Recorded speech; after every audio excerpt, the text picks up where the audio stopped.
Okay. Okay. Let me share the screen.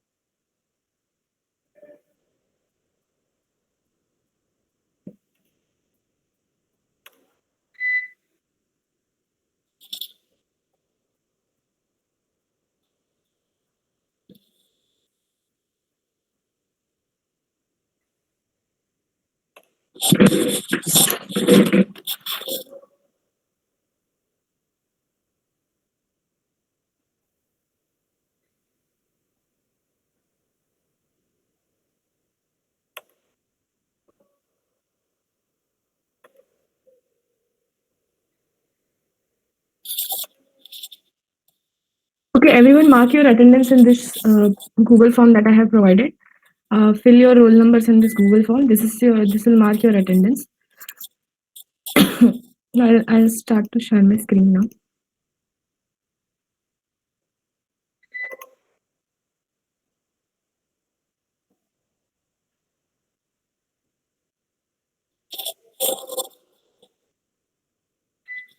Okay, is my screen visible?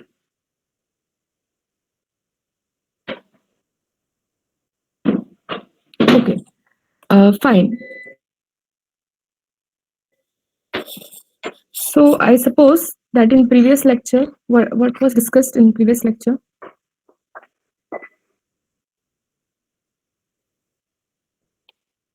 Hello? Hello? In previous lecture, we discussed about types of machine learning, right? Types of machine learning was discussed. Okay. And what were the types that we discussed? We discussed supervised learning, unsupervised, semi-supervised, and reinforcement.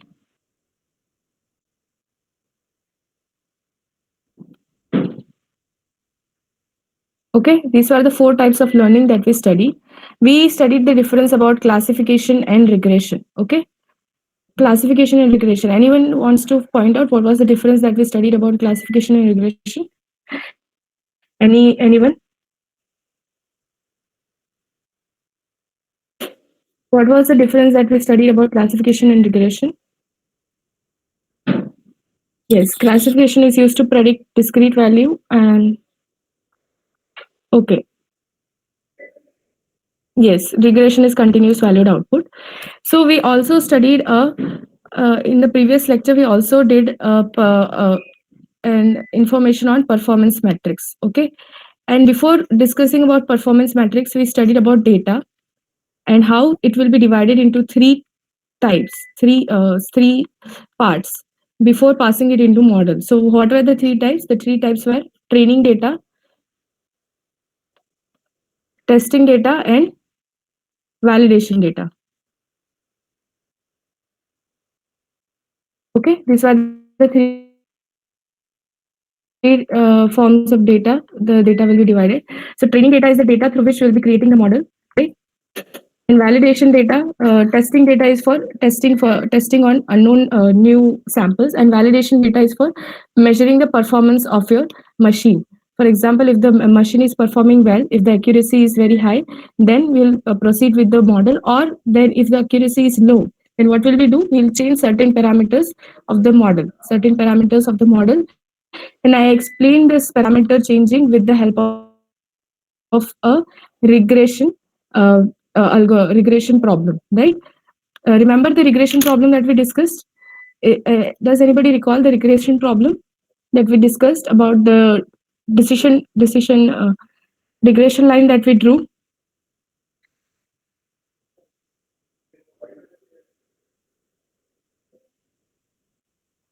Hello?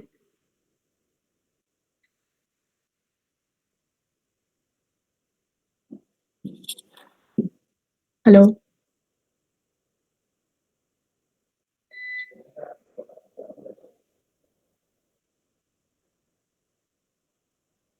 No? Okay, wait a minute. So in the previous lecture,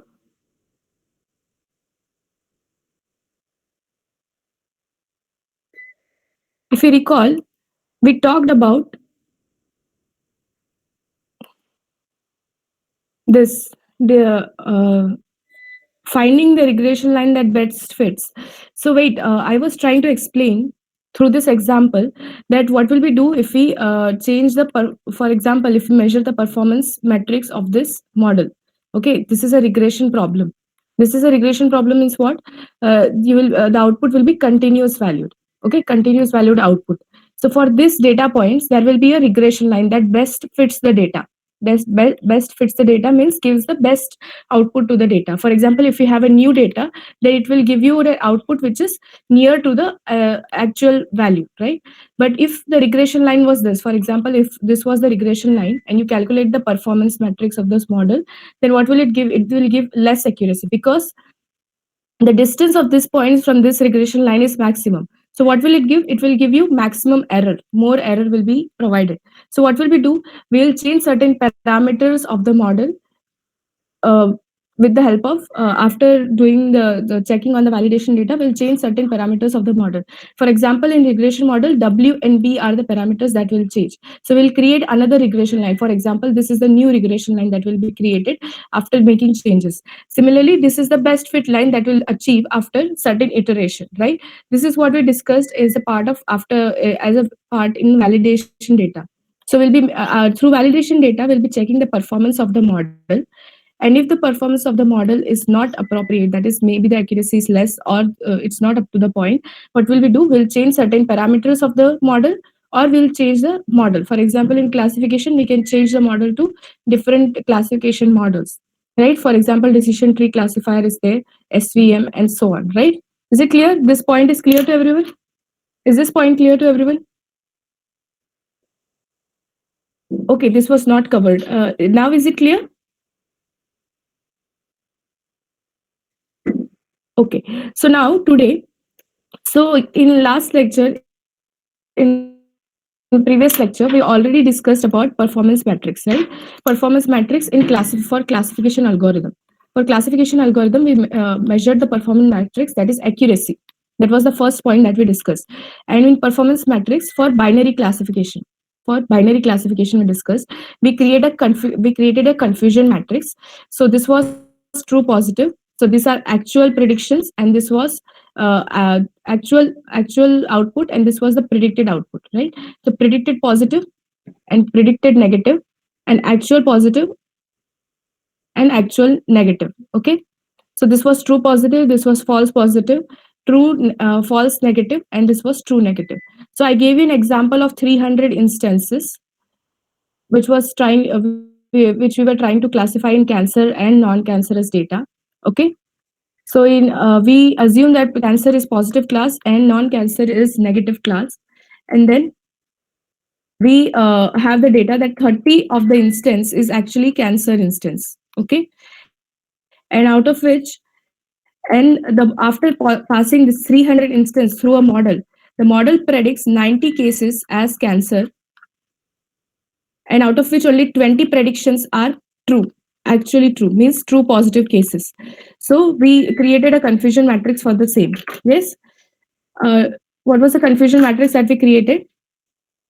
So this was the confusion matrix that we created. So true positive was 20, false positive was 70, and 10 was true false negative, and rest of the data was true negative. Yes, this was the confusion matrix that was created in the previous lecture.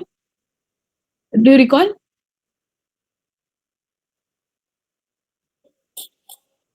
Okay. So, so now today we'll be talking about so this was the calculation of accuracy calculation was true positive plus true negative upon total number of instance, right? Which is true positive plus true negative upon true positive plus true negative plus false positive plus false negative. Okay, this was your accuracy formula. Now this accuracy formula will be suitable only for balanced data. Okay, whenever the data is balanced, this accuracy will give appropriate results. But whenever your data is imbalanced, when is your data imbalanced? For example, if your data has 50% positive cases and 50% negative cases, then your data is balanced. Okay, even if the ratio is 60/40, then also your data is considered as balanced data. But if your data contains something like this, for example, you have 90% cases in positive and 10% cases in negative, then your data will be considered as imbalanced data. Okay, in this imbalanced data, accuracy will not give you appropriate results. It will give you it will be biased results you will get. For example, if you want to take an example for this imbalanced data, then a cancer data set is the most obvious example. So even in medical diagnosis, you can check that most of the cases, 90% of the cases will be negative cancer data set, right? Negative cancer data set, only 10% of the cases will be cancer data set. Yes, is it clear? So in such cases, whenever you have imbalanced data with you will be using a different performance metrics, that is precision and recall value. Okay, these two values you will consider whenever your data is imbalanced. So first of all, what is precision and what is recall? Okay, so far this is clear that I discussed about imbalanced data. Is this clear?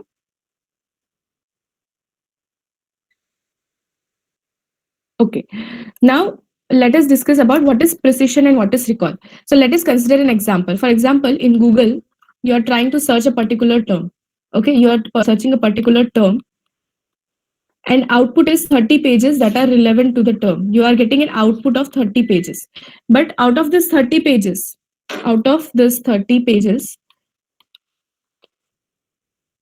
only 20 pages are actually giving relevant information. Rest of the 10 pages are not giving relevant information. Then what does it 20 represent? 20 is what? Everyone, what is 20?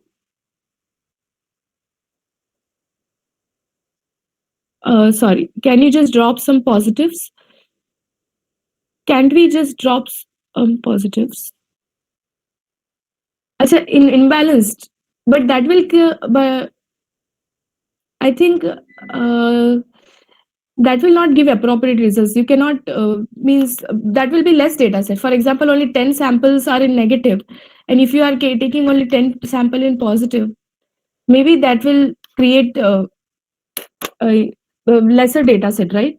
Less data set as compared to that we want. That is not appropriate idea, I think. Yes. Okay, we'll also look into that whether we can do or not. But first of all, let us see that what are the measures that we can do in cases where we have certain data set. So if we have a large number of data set which is positive, so okay, so I took this example. So can you tell me what is 20 here? What is 20? What does 20 represent?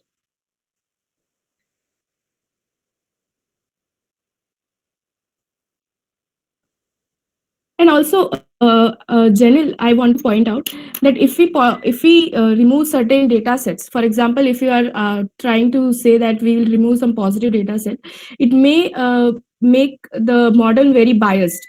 That is, what is biased is it will learn a very simple algorithm. That is, we may want some complex data as well. So dropping data will not be a good solution to this problem, right? Dropping the data means you are trying to make the model very biased, very generalized. It will not get generalized to a more number of data sets. If you do you agree with this?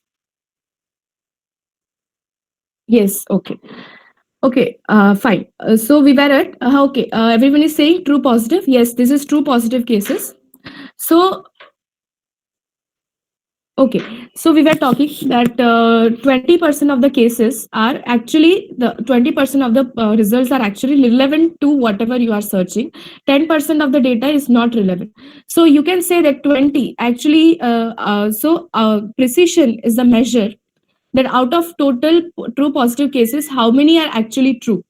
How out of the predicted positive, how many were actually positive, how many were actually positive cases? So that will be your true positive, that will be your precision. Okay, that is your precision of your model. So in case of precision of your model, you want to avoid false positive cases. False positive cases you want to reduce. For example, if you take spam classification, okay, spam classification as an example, if you take, then what will happen in spam classification? We want to avoid true positive case. So we want to avoid false positive cases. What are false positive cases? Spam is actually positive, and I'm considering non-spam as negative. Okay, I'm considering these two values. Now, suppose if a non-spam email is classified as spam email, then what will happen? Your important emails will be classified as spam emails. You do not want this. So you want to reduce the false positive cases as much as possible. So whenever precision is actually making sure that your model has less number of false positive cases. So whenever the cost of false positive is very high, at that time we'll consider precision into account. Is it clear?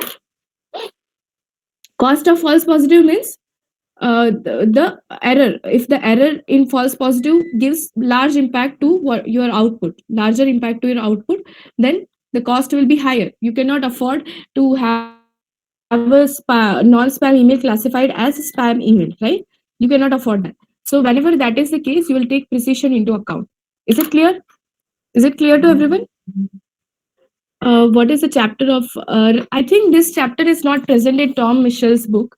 Mostly, whenever we'll be discussing decision tree classifier and I think other chapters, Bayesian network and Naive Bayes, that is present in that textbook, and also the introduction part is present in that textbook. But this you can refer through some online sources. I'll share the PPT, so you will be able to understand through the PPT also, and also share the links from where you can make to get the reference. Okay, is it clear? Okay, yes, I'm coming to false negative. Yes, I'm coming to that. Also, has everyone signed up in the form that I shared? I think more number of people have joined after that I shared the form link. I'll share the link again.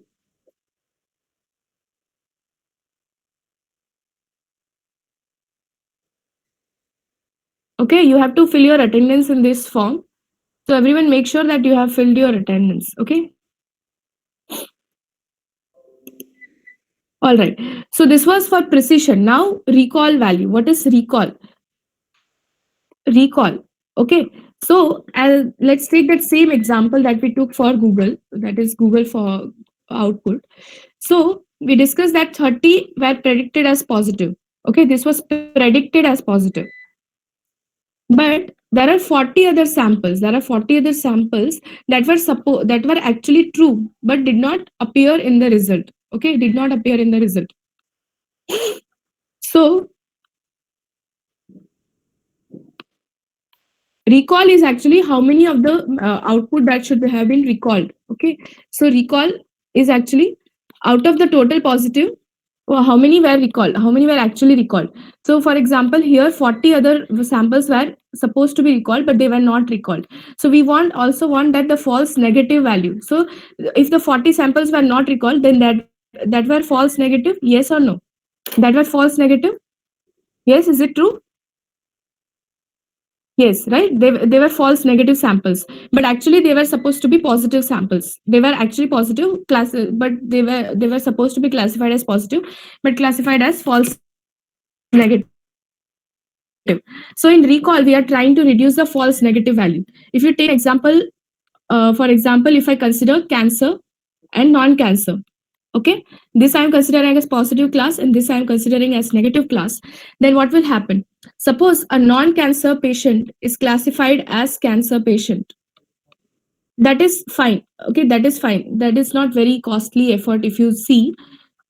But if a cancer patient is classified as non-cancer patient, then that particular patient will not get treatment. So you can say that this is costly here. Whenever the cost of false negative is very high, whenever the cost of false negative is very high, we'll take recall into consideration. Okay, we'll take recall into consideration whenever the cost of false negative is very high. So whenever, for example, if you take satellite uh, launching of a satellite as an example, so can anyone tell me which cost will be higher, false negative or false positive case will be higher in the launching of satellite? Which case will be higher? We're taking into consideration the environment. Okay, taking into consideration the environment, which case will be higher, false positive or false negative? Anyway.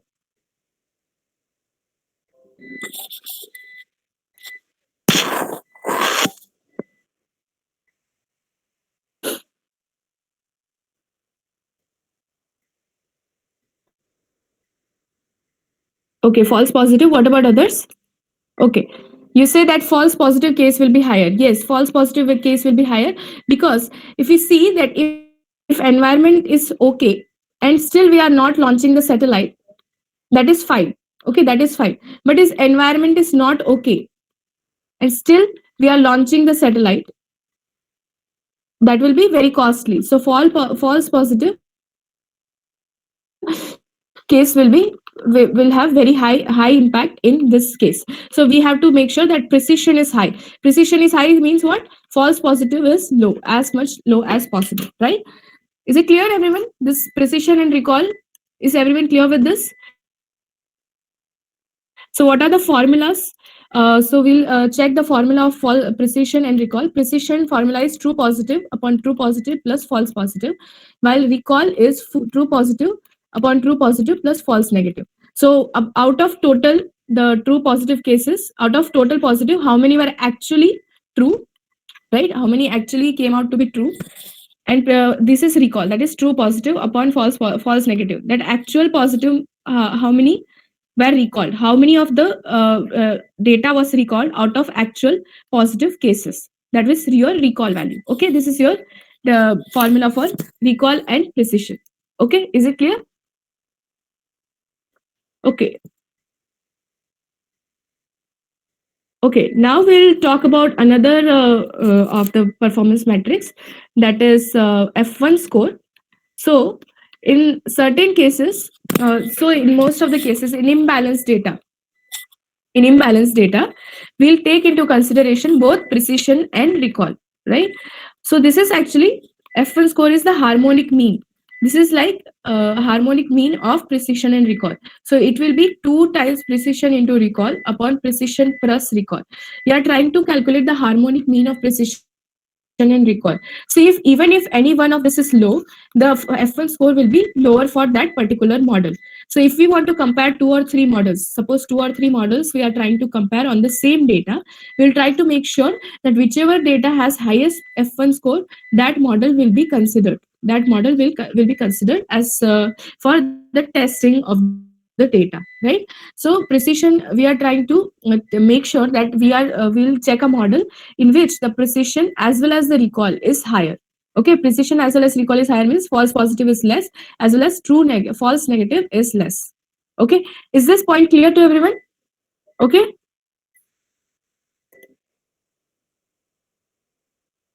Okay, now I'm giving you an example, the previous example that we discussed. Wait a minute.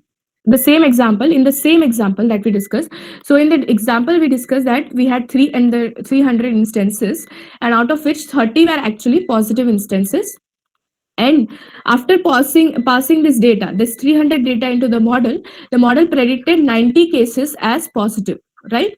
This was your previous example, out of which only 20 of the cases were actually positive, right?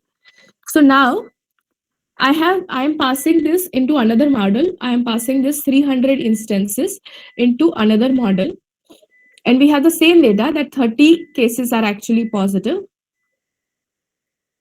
Now, in this model that I'm passing, this model is predicting all of the data as cancer. All of the data is predicted as cancer.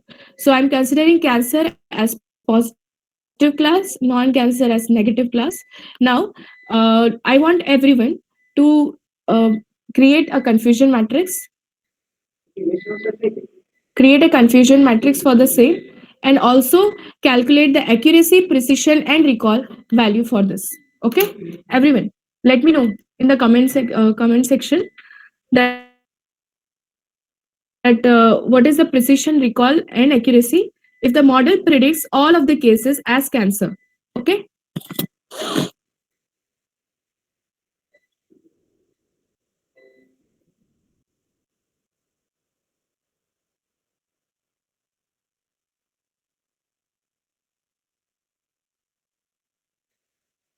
First of all, let me know the confusion matrix. What will be the confusion matrix?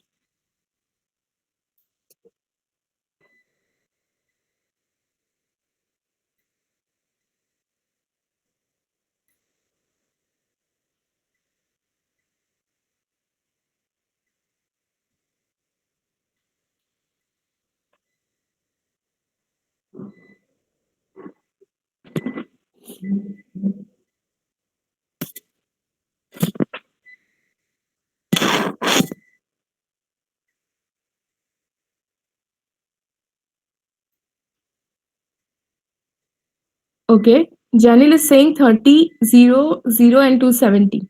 Okay. What about others? 300, 0, 0, 0, and 0. Cable. Yes, Janil, 47. Yes, 30, 270, 0, and 0. Would you like to explain why?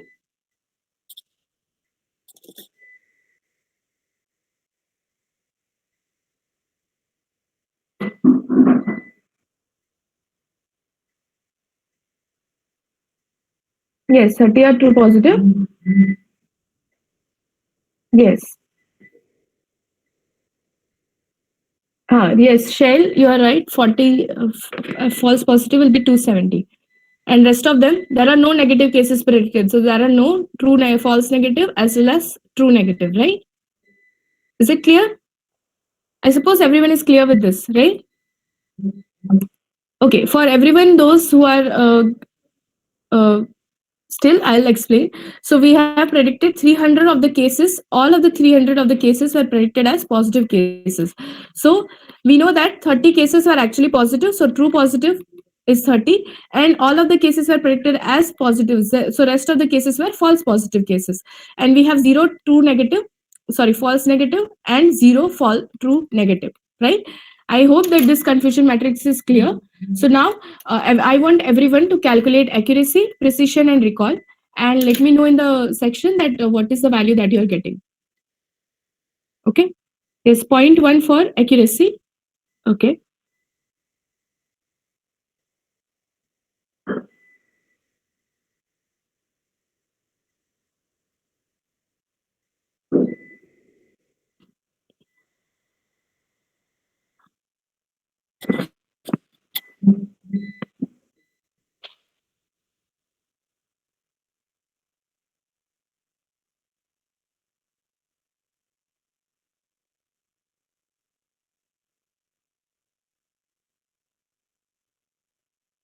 Okay, everyone. Yes. Yes. So everyone has measured the precision recall. So accuracy is 30 upon 300. So it will be 0.1, while the precision that you are getting is, what is the precision that you are getting? That also you are getting the same, right? Precision is true positive plus false positive, so, right? So it will be 30 upon 300, which is 0.1. So the precision is very low, right? Precision is very low. And similarly, the recall value is also, recall value is high. Recall value is 1. Why recall is 1? Why recall is high?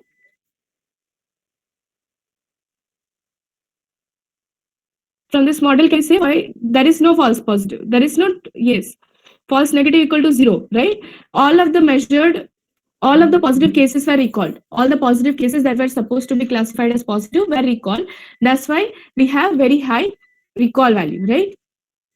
That's why we have recall value is high, but the precision is low. So still this model is not giving appropriate result. So in practically what we'll do, we'll try to change the model, and we'll try to create another model by changing the hyperparameters or any parameters that we have, and we'll try to create another model out of it. And again, we'll check the precision and recall, and we'll make sure that both precision as well as recall is high, right? Is it clear to everyone?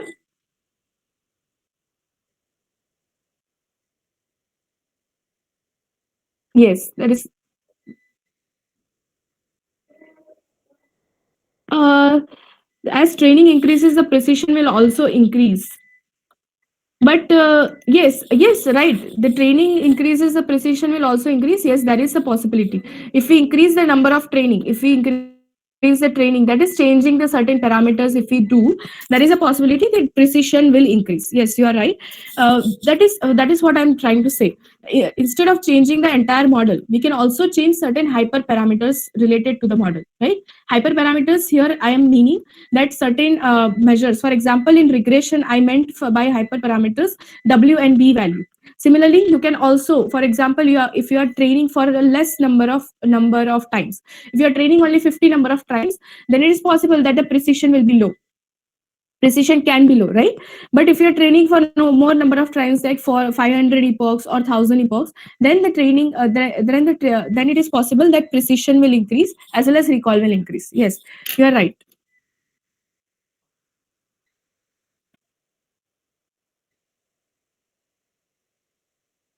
Is it clear, Shell? Yes. Okay. So I suppose that everyone is clear with this main three that performance matrix related to confusion matrix.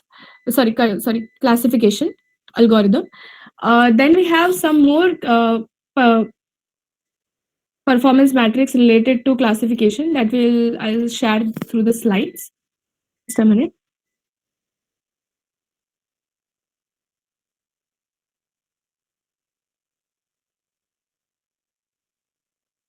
So whatever I have written in the slides that I have already discussed, I'll be sharing the PPT by tomorrow so that you will get more information. You can study through this PPT.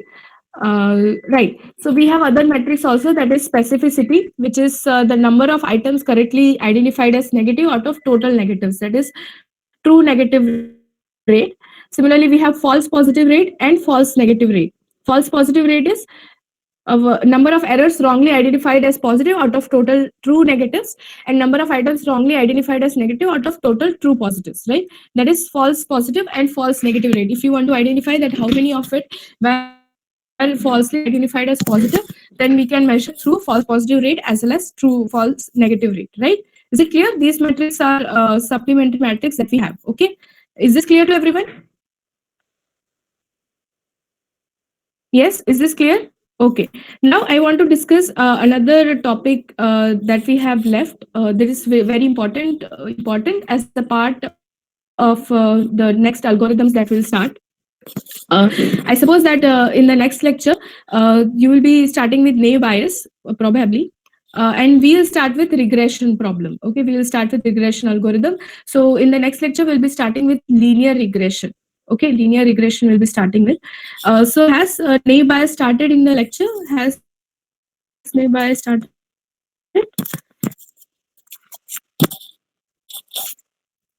No? Okay, it will start by from the next lecture onwards. Okay, fine. Not an issue. Still, let's discuss two important topics. First is generative. Sorry.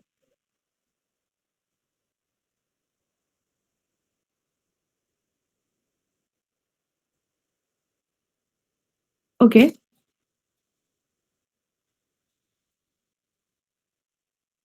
Okay. Sorry.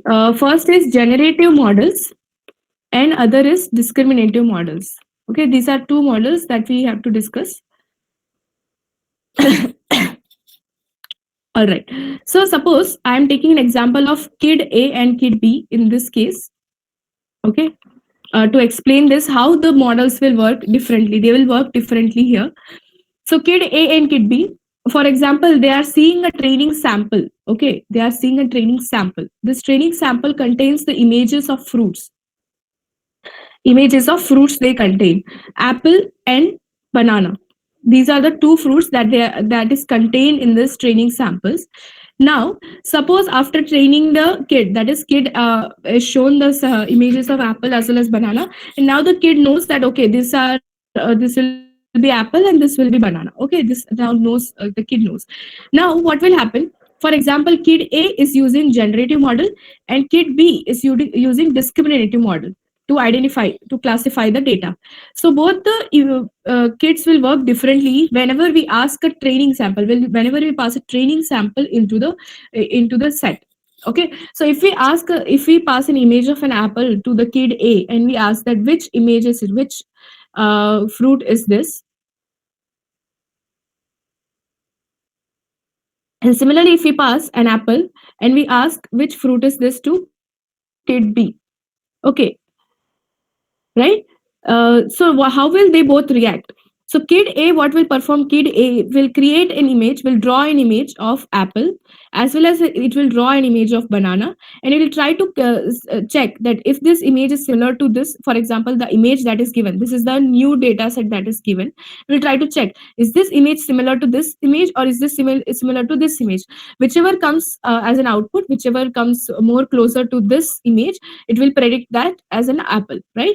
But what will happen in generative? This is okay. This is again will act. But what will happen when we have discriminative model? So name itself suggests what will happen. It will actually learn the difference. It will actually learn the difference between the images. It will not see the data distribution. It will not check the data distribution. It will actually learn the difference between the image. Okay, difference between the image, that is difference in the features. For example, apple may contain certain features, banana may contain certain features. It will learn the difference, and what will it draw? It will draw a decision boundary. So most of the generative, most of the discriminative model will draw a decision boundary to differentiate between data. So whenever we ask apple or banana, okay, whether this image is of apple or banana, it will directly, based on the decision boundary, it will check, okay, these are the features which are present. Okay, maybe this is if the certain features are above certain threshold value, then it will predict them as apple. Otherwise, it will predict them as banana. Okay, is the basic idea clear to everyone? Is this clear? Is the basic idea clear? Should I explain again? Okay.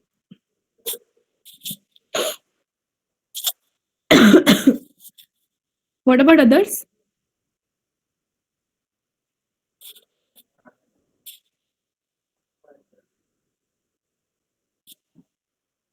Okay, I suppose that everyone is clear with this. Okay, let me take an example again. Okay, what will happen in okay, I suppose that you are understood that generative model will observe the data distribution. What is data distribution? For example, if you have age, I am considering age as in data. So the data distribution, I am drawing a normal distribution of data. This is a normal distribution data, which will be bell-shaped curve, which will be formed using the mean and standard deviation. Okay, the age data will be actually numerical data. Okay, it will be a numerical data which will have certain age. For example, the minimum age is 0, the average age is 40, and certain maximum age we have here, suppose 100 is the maximum age. So this is how your, okay, sorry, I think I have stopped sharing.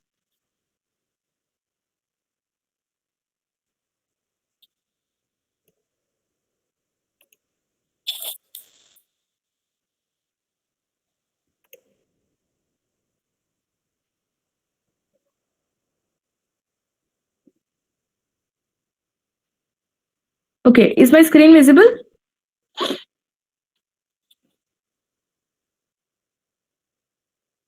Okay, so I was explaining the data distribution. So this is how your data will be distributed. So what will generative model will do? What is that generative model will do? Generative model will study the distribution of data. Okay, it will study the distribution of data, and it will try to identify for the identify the class for the new model based on distribution of data. So generative model, if you have studied probability, there is two terms related to probability that we'll consider: joint probability distribution, joint probability, and conditional probability. So anyone has any idea what is joint and what is conditional?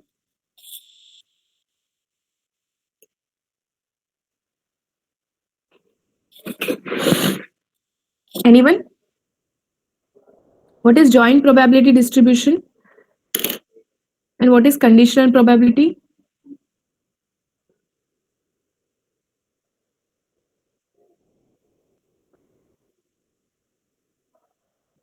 Yes, based on certain value. Okay, there is a given condition, and based on that, we are trying to identify, yes, P of A given B. Yes, that is what conditional is. What is joint?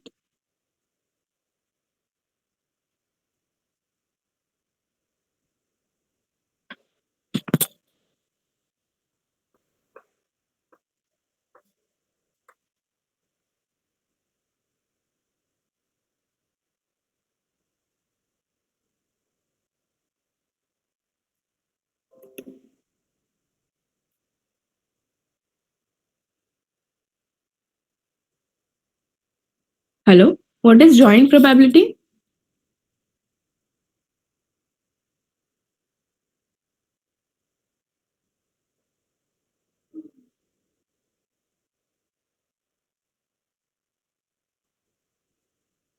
Okay,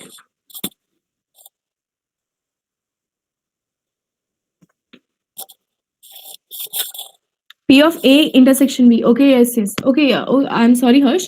I didn't read that line that you were saying. I thought that you are trying to point out for conditional itself. Fine. A intersection B. Yes, it is. It is joint occurring at the same time. Yes, general, right. Conditional probability. Sorry, joint probability is the probability of event occurring at the same time. So if we have so here if we have events A and B, so the joint probability distribution will indicate that P of A intersection B, that is that is it is trying to measure the probability of occurring of A as well as B at the same time.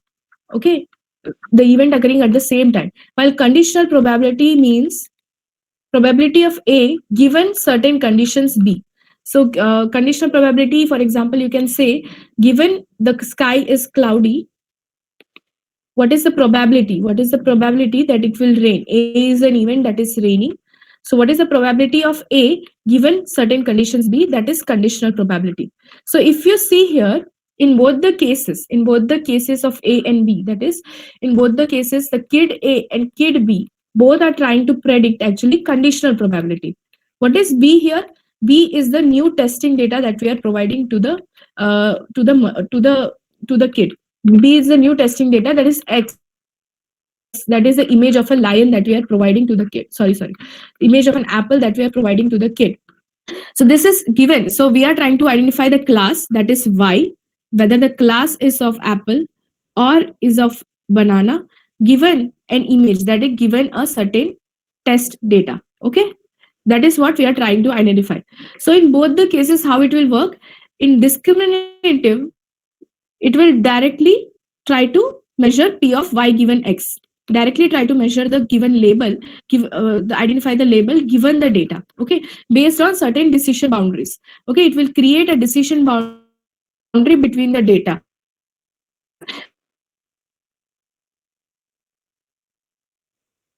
Boundary between the data, decision boundary between the data, this will be the positive cases and this will be the negative cases. Okay,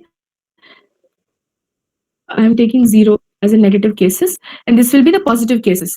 While in discriminative, what it will do, in generative, what it will do, it will try to first observe the distribution of data, observe the distribution of data before predicting P of Y given X. So if you take Bayes theorem, what is Bayes theorem states? Bayes theorem is P of Y given X is equal to P of X given Y into P of Y upon P of X. This is your Bayes theorem. Okay. So P of X given Y is what? Is the distribution of data. Here, this is distribution of data. So we are trying to predict the distribution of data before predicting the value of P of Y given X. So mostly scientists, what they do, they actually go for discriminative approach. If you check, they will mostly go for discriminative approach instead of generative approach. Can you state why they should go for why they will go for discriminative instead of generative based on what I explained?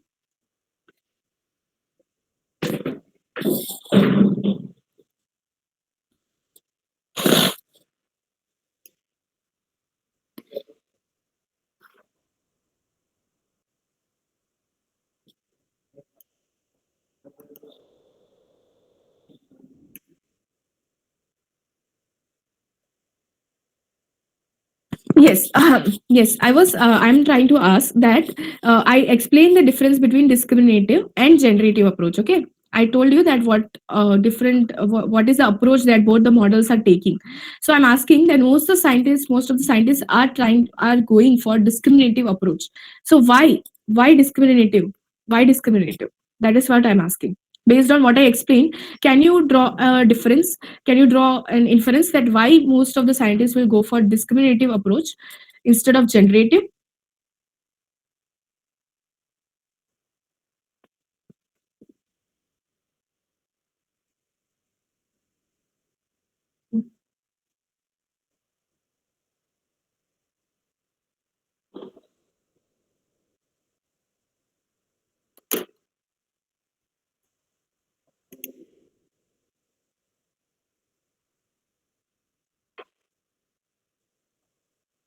Okay. Output in generative may take time. Yes, yes. Observing the data distribution may take time. Yes, that is the main idea. So if we have already have a problem of classifying the data, okay, already have a problem. So all of you that answered is correct. So we already have a problem of classifying the data.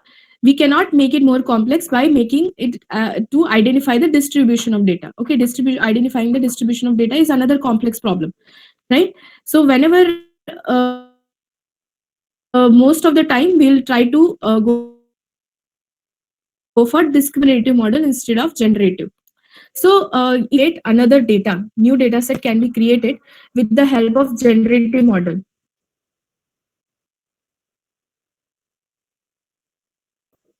Okay, if you can see, we in generative model, what we are trying to do, we are actually observing the data. Okay, we are trying to observe the distribution of data. So we already know that how the horse will look like. So we can create new this new image of horse from the existing horse, right, we can do that.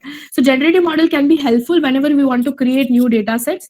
So most of the medical diagnosis or anything like that, they will use discriminative model. Okay, if they have already because they want to actually predict whether the patient has cancer or not based on the images. They do not want to create new data set. Similarly, in tax or sales related certain market or market is there, they will also try to directly predict a value. Okay, they will not go for trying to create new data. New data is not their idea. So whenever these types of areas are there, they will use discriminative approach as a main source. But when we want to create new data from the existing data, we can use a generative approach. Okay, generative model creation we can use. So what are the examples in discriminative? The examples can be decision tree classifier, SVM. Okay, these are some of the example of a discriminative approach, while generative approach is one that will study very soon. Is NA bias is an algorithm which is using a generative approach to measure the probability of y given x. Okay, so um, now is it clear? Everyone is clear with this?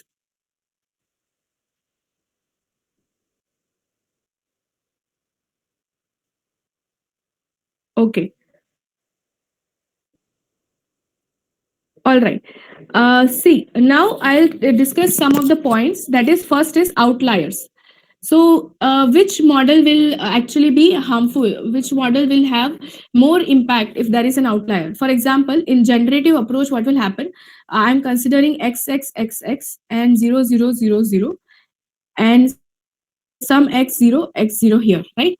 And in generative approach, what will be formed? There will be a distribution of data. So this is for x, this will be for y. Sorry, this will be for 0. This will be for x. And what will happen in generative approach? So see, for example, I have x and 0 here. So it will be misclassified. Okay, it will be misclassified. And a generative approach can be harmful whenever we have outliers. Okay, it can be harmful whenever we have outliers. What will happen in generative approach if we have outliers? For example, if we did not have this outlier here, for example, if the outlier not present, so xxxx and 0 0 0 0, then the distribution of data would be something like this and this, right? So we can directly draw an inference that okay, these for example, if a 0 comes here, we can draw okay, this is an of 0 class. And if this x comes here, we can already show that okay, this is of x class. But if a x comes here, then the distribution will totally change. Okay, this distribution will change. Is it clear to everyone? This distribution of data will change, and so the outlier will be more harmful in generative as compared to discriminative. So in discriminative, you can see, so if there is x and 0 0 0 0, we can draw a decision boundary. We can, I'm sorry.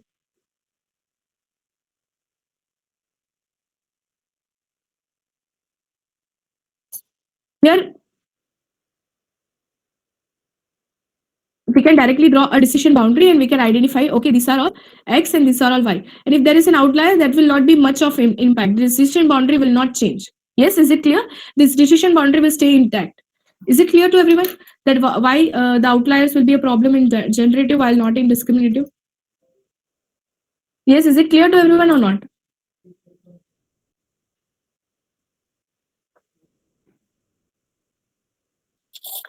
Oh, yes. Okay, that will be a problem. Yes, I think. But yes, we have certain measures for that. We will study later on whenever we have such places, whenever there is an outlier and all that. We'll study in SVM also what will happen if in cases, for example, in SVM. I'm taking an example of SVM here, just in case, just to explain this theory. So in SVM also we have XXXS here and 0000 here. But we have certain cases we are trying to maximize the margin between the both. But if we have certain 0 or X here, we'll try to measure the error and we'll try to minimize the error in such cases. That is what we'll do. But I'm just explaining the basic idea that if uh, for most cases the decision boundary that we have, that won't change in case of discriminative. But when you take generative approach, the distribution of data will change. Why it will change? Because we are generating the distribution of data based on mean and standard deviation, right? So it will change. So maybe the new data will be misclassified into another, right? Is it clear to everyone why I'm saying this? Yes or no? Yes, Kevin, now is it clear? Okay, okay, okay, fine. This was one part in generative and discriminative approach. Other than that, in the next lecture onwards, in the next lecture, so this was all about the generative and discriminative models. So we have discussed that. So from the next lecture onwards, we'll be studying about linear regression. And we'll also study some of the other topics that is remaining, that is overfitting, underfitting, and best fitting of data. Okay, this part is remaining just. This part we'll cover in next lecture along with linear regression. Okay, so from the next lecture onwards, so what we have studied, you have understood the performance matrix, you have understood the difference between classification and regression. You have understood what is discriminative models, what are the discriminative models, and what are generative models. Okay, then you have and some of the performance matrix related to classification models have been discussed. Is it clear? Now in next lecture we'll be starting with our first machine learning algorithm, that is linear regression, which is a regression algorithm. Okay, which is a regression algorithm where we are trying to identify the continuous valued output, that we'll discuss in the upcoming lecture. Okay, and then later on in that same part we'll be studying about overfitting, underfitting, and best fit data. What is overfitting, what is underfitting, and what is best fit data. And we'll study some of the performance metrics in the case of continuous valued output. So this was for discrete value. For continuous valued output, you have MSE loss, which is mean square loss, where we are in so in regression line I explained that we'll be drawing a decision a regression line here, and we'll be trying to predict the difference of actual and predicted. That is what we'll be trying to calculate. Okay, we'll be trying to measure the difference between actual value and predicted value, and we'll try to minimize this error. That is what we'll do. So that all we'll be discussing in the next lecture. I suppose that everyone is clear with today's lecture. Is anyone having any doubt?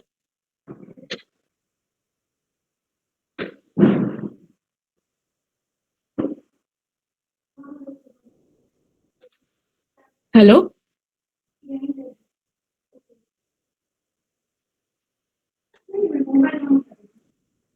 Hello? Yes. Okay. Is everyone clear with today's lecture? I'll stop screen sharing now. Yes. Okay. Okay, fine. So I suppose that everyone also filled the attendance form that I had shared.